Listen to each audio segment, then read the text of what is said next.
What are we discussing on today's Locked on Diamondbacks podcast? With the Kendall Gravemen signing, is this now the best Dbacks bullpen in years? And who should be the Dbacks opening day starter?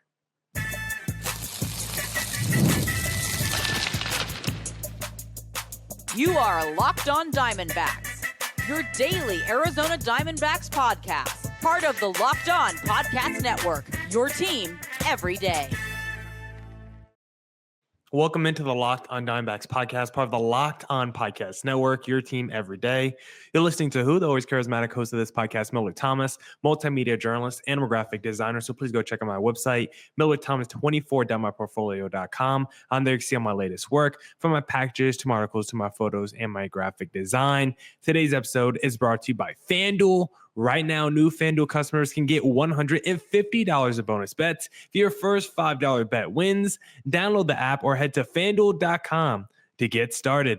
On today's Locked on Diamondbacks podcast, we're discussing new Dbacks reliever Kendall Gravemen and what he brings to Arizona. This is the best Dbacks bullpen I've seen since taking over the podcast, which is a while ago now. And who should be the Dbacks opening day starter? So a whole bunch I want to talk to you guys about today.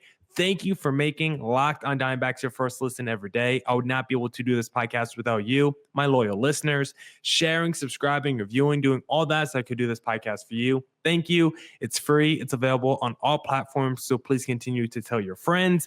And one of those platforms is YouTube. Please hit subscribe to Locked on Diamondbacks on YouTube. All right, let's get back to the Locked on Diamondbacks podcast, and let's discuss Kendall Gravemen to the D-backs, because this was a perfect move as we get ready for spring training. As we see pitchers and catchers report, there's been a lot of discussion around that closer role entering camp, right? Justin Martinez has yet to officially be named a closer. Mike Hazen keeps talking to the press saying he still wants to add a back inning reliever, maybe a guy with some closing experience, right? It's still an open competition with the Ginkles and the AJ Pucks. I think all D-backs fans know Justin Martinez will be named the closer come opening day, but the D-backs still have to go through the charade of letting you know we are exhausting all our options and not just giving anyone a job.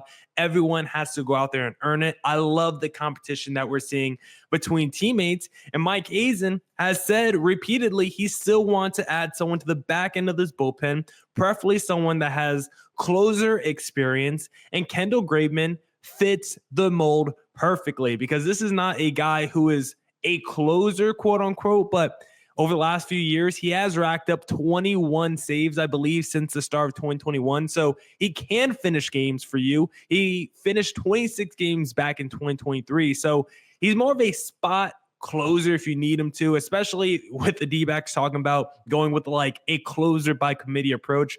Kendall Gravemen would fit into that situation perfectly. But I think ultimately we're going to see Justin Martinez as the full-time closer, right? Because that's what he should be. And then a mix of Puck, Ginkle, Gravemen, Ryan Thompson, Joe Mantiply, like based off the situation. Puck will probably be like the go-to 8th inning guy.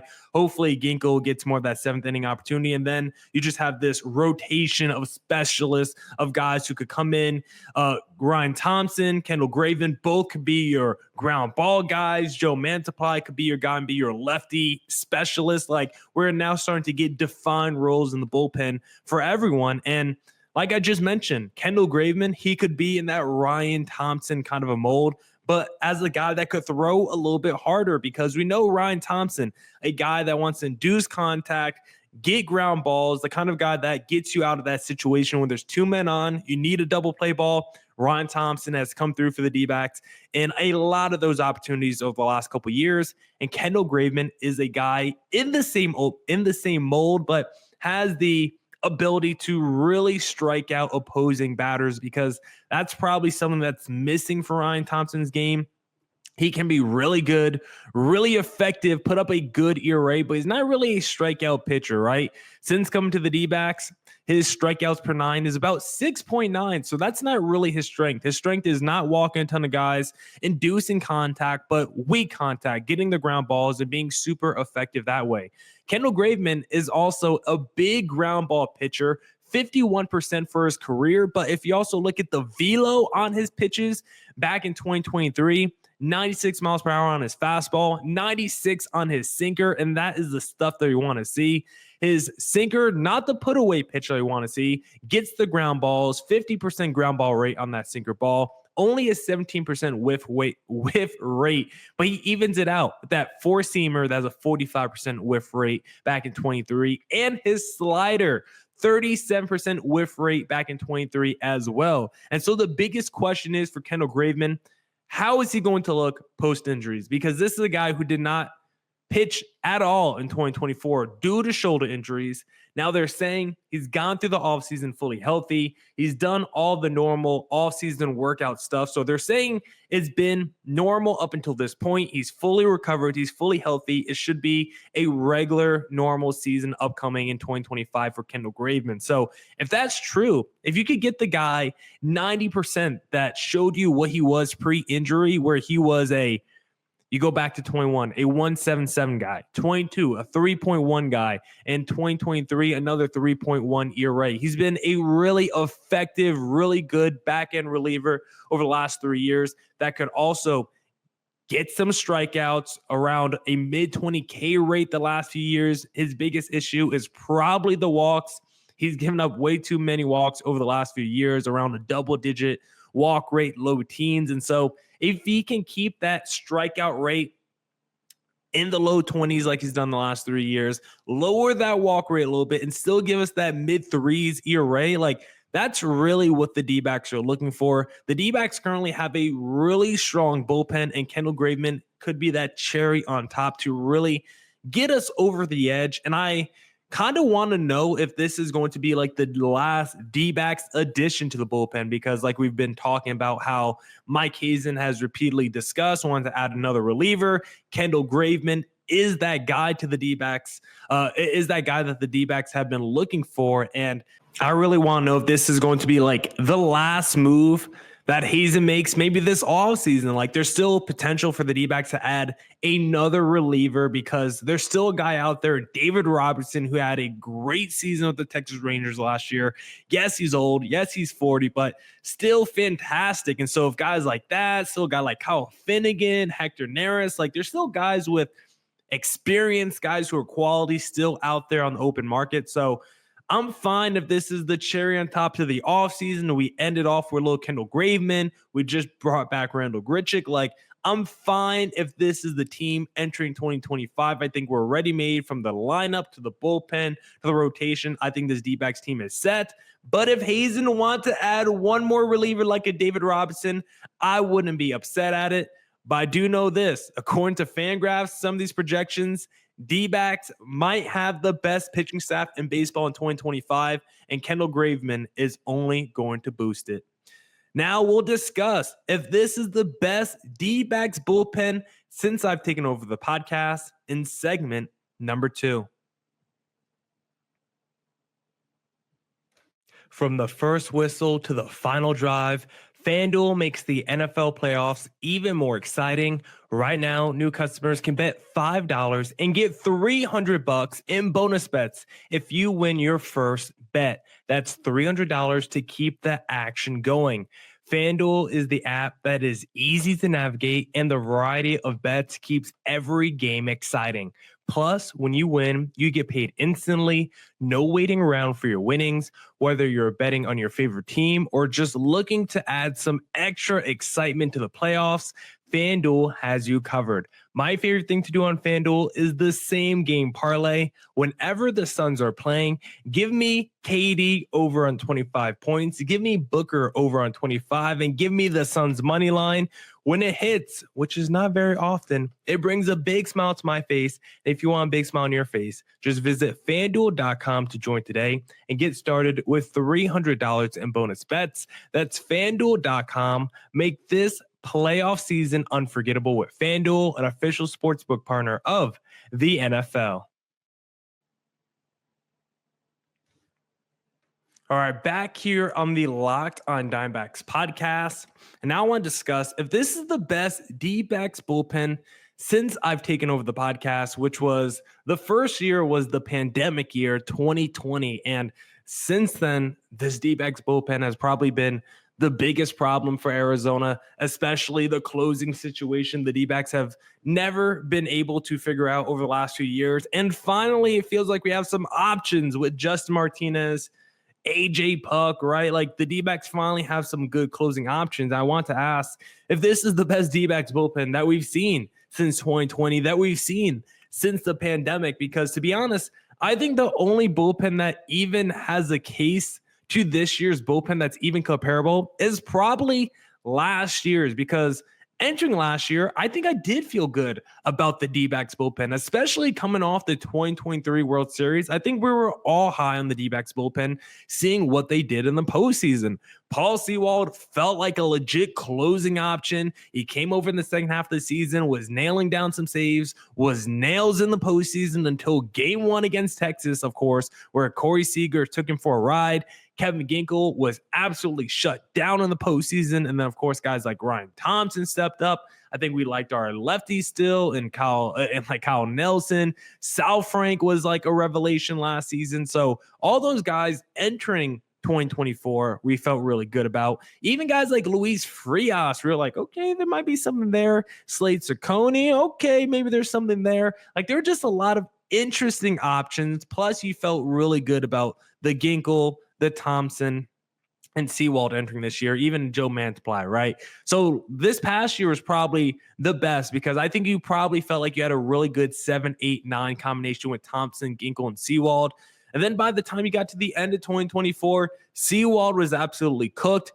Ginkel we love, but we know he's not a closer. Same with Ryan Thompson. Both of those guys are really good, but they should probably not be your second and third best reliever, and they are definitely not guys set up to be closers. And that's why there's been such an emphasis on getting guys with closer experience, guys that can finish out baseball games, because currently the internal options just weren't good enough past Justin Martinez. And that's why we have to go out there and get AJ Puck. And that's why we just signed Kendall Gravemen. And now when I look at this D-backs bullpen, compared to last year's, there are just so many more guys right now that I trust entering next season as opposed to last season. Because last season, it was like Sewald, Ginkel, Thompson, Mantiply, and then just guys that I found intriguing. But entering this season, J Mart, I think, could be a star this year, potential all-star campaign. Like, we know that guy is a freak talent with his pitching arsenal, with his stuff. He's already coming off a really good season with Arizona where he had the sub-3 ERA, had crazy strikeout numbers, had some insane velo on his pitches. Like, we know the talent Justin Martinez has, and he might be the most talented reliever we've had in our bullpen since I've taken over the podcast.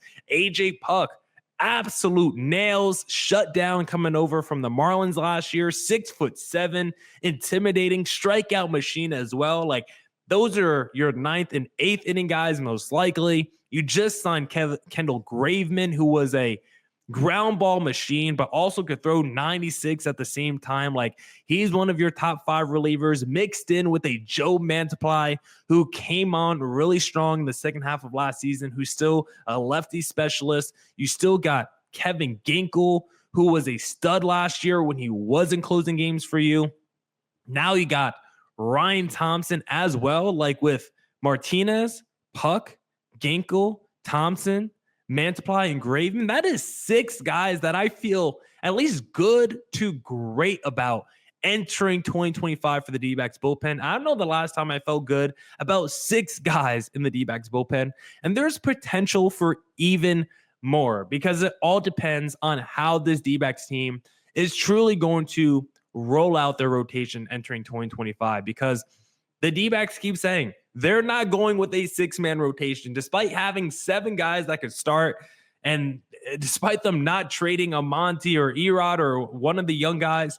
The D-backs currently have 7 starters to the rotation, and they keep telling us only 5 of them are going to be pitching. And so I can't really imagine a guy like Brandon Pfaadt going back to the minor leagues, or even a guy like Ryan Nelson going back to the minors. I don't even know what their options are like. I'm sure Pfaadt has options. I don't know about Ryan Nelson. And so it's like, if those guys get squeezed out the rotation, they kind of have to go to the bullpen, right? If they are in the bullpen, if you're now telling me my bullpen is J Mart, AJ Puck, Gravemen, Thompson, Mantiply, Pfaadt, Ryan Nelson, and I definitely forgot somebody just now, Ginkel as well. Like, if that's my 8-man crew with Pfaadt and Ryan Nelson as like my emergency guys to back up Erod and Jordan Montgomery, like if that's my 8-man bullpen, like that is absolutely nasty.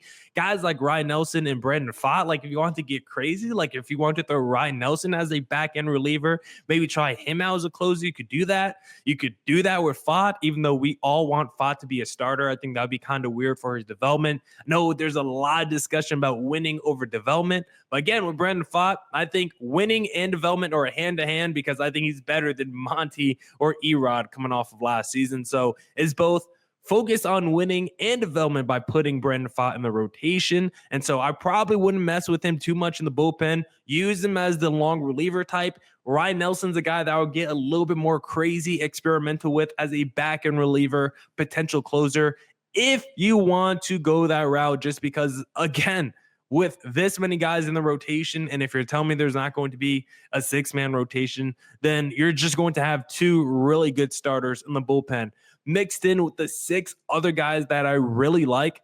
Yeah, this is probably the best D-backs bullpen since 2020, and maybe the best D-backs bullpen during the Mike Hazen era. I think the only other bullpen that even has a case is probably the 2017 bullpen that made it to the postseason with Fernando Rodney and TJ McFarland and Andrew Chafin and Archie Bradley. Like, that's probably the only bullpen that's comparable, but you didn't have a guy with the stuff of the Martinez and the AJ Puck. You didn't have the specialist that could get you the ground ball, the lefties out, like the Gravemans, the Mantiplies, the Ryan Thompsons. I just think the versatility of being able to produce outs in many different ways. Like, we always talked about the offense from last year being power hitting, but also pinch hitting and small ball. The offense was so versatile, right? Being able to kill you in so many different ways. I think the bullpen finally has some versatility in the ways that they could produce outs for the D-backs, especially in the clutch next season. So I really like how this D-backs bullpen is shaping up. I honestly think it's the best D-backs bullpen since I've taken over the podcast in 2020. Now we'll discuss who should be the D-backs opening day starting pitcher in segment number 3. Looking for a snack that's both delicious and nutritious? Crack into a good source of protein with Wonderful Pistachios. Wonderful Pistachios is one of the highest protein nuts. Each 1-ounce serving has 6 grams of protein, giving you over 10% of your daily value. Plus, they're packed with fiber and better for you unsaturated fats to help keep you feeling fuller longer. My favorite Wonderful Pistachios I actually have right here. Sorry to the audio listeners only. You're going to have to go to YouTube for this one, because right next to me, I got 3 of my favorite flavors here. And this is what is great about Wonderful Pistachios. Unsalted right here, no shell.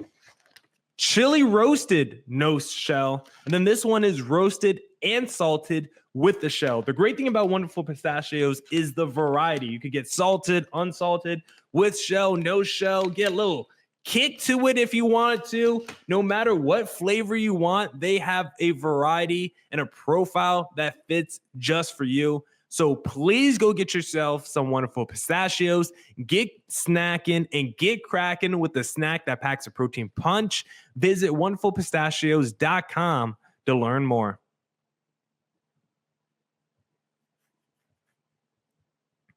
All right.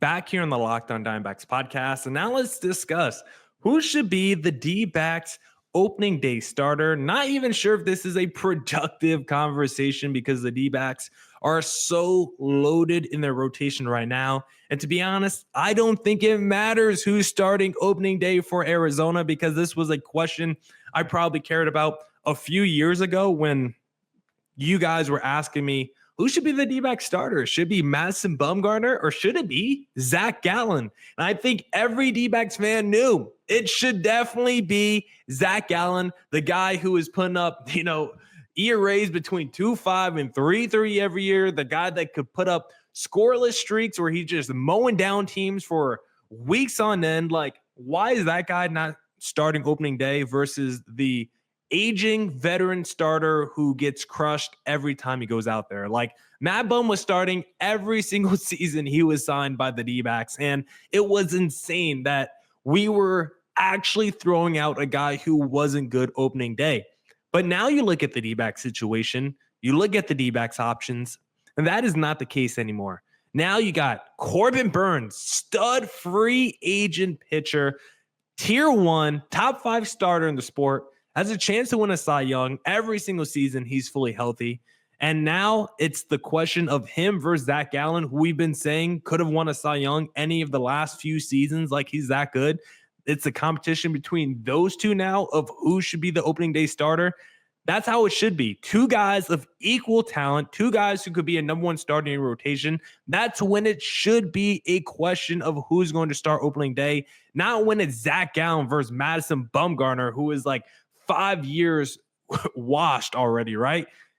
This is when it should actually be a competition. If we're being honest, like, I wouldn't even be mad if you went Merrill Kelly. Like, that sounds insane, but like, that's how much I value and respect Merrill Kelly. And also, what if the D-backs got like a little bit outside the box with how you approach your rotation? Like, you already have 7 dudes in your rotation.